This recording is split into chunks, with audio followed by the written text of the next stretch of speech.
You knew it a long time ago, but when our country is assaulted by thousands and thousands of people marching, and they openly say, we're going to go into the country, we can't do that.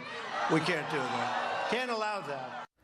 President Trump addressing that massive migrant caravan as we learn negotiations are in progress with Mexico about how to handle any immigrants who reach the U.S. southern border. Senator James Lankford is a member of the Intelligence and Homeland Security Committees. He joins us now. Senator, how would you like to see this handled? Well, I think actually President Trump is handling this the right way. He's working with the Honduran government, the Guatemalan government, the Mexican government to say you have individuals that are moving across your country that don't have legal status to move there. Please don't just let them move by just because they're making you aware that they're going to try to move to the United States and cross there illegally as well. The Guatemalan government has already returned 3,500 people that they have pulled out when they crossed from Honduras into Guatemala and trying to get into Mexico.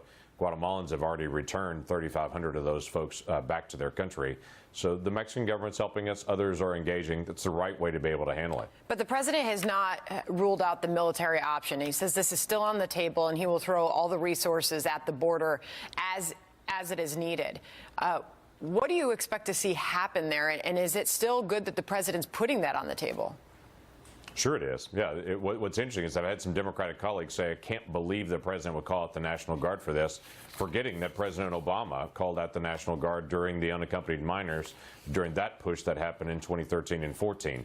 So it's not uncommon. They're not there for law enforcement. The Customs and Border Patrol folks, the ICE folks, those are the law enforcement officers that are going to be able to take care of things.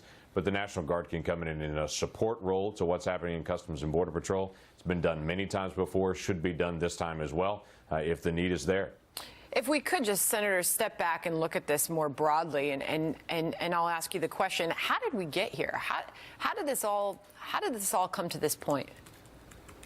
Yeah, this has been a growing issue for multiple years. Obviously, during the Obama administration, there was a greater openness to having people cross the border illegally, and then it started really spinning out of control that they didn't know how to be able to handle the unaccompanied minor issue when they had tens of thousands of individuals, 17 years old and younger, just coming to the border and saying we want access.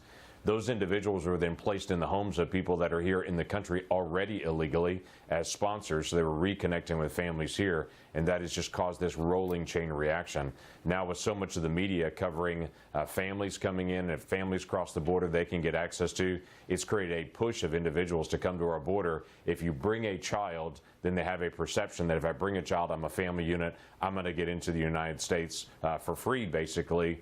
And I can claim that I need asylum, but never actually apply for asylum. The vast majority of people that come to our border say they have credible fear or want to do an asylum claim, come across the border, are allowed to do that, but they never actually apply for asylum. And if they do, they never show up for their hearings. Considering this is just days left till the midterm elections, how do you think the issue of immigration is going to play for your party?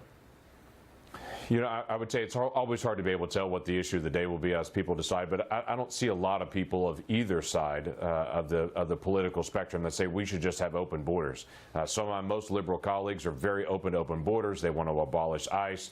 They want to say that anyone who wants to come to the United States should do that. But most people, that's not where they are. They think we should have secure borders. We should know who's coming in. We should allow people to be able to come in and to be able to work and return back to their home countries. But we should definitely know who they are. And that this is not just a run across the border and then I can come in and work when I want to kind of society. Never has been. Can I ask you, Senator, sort of turning the page here,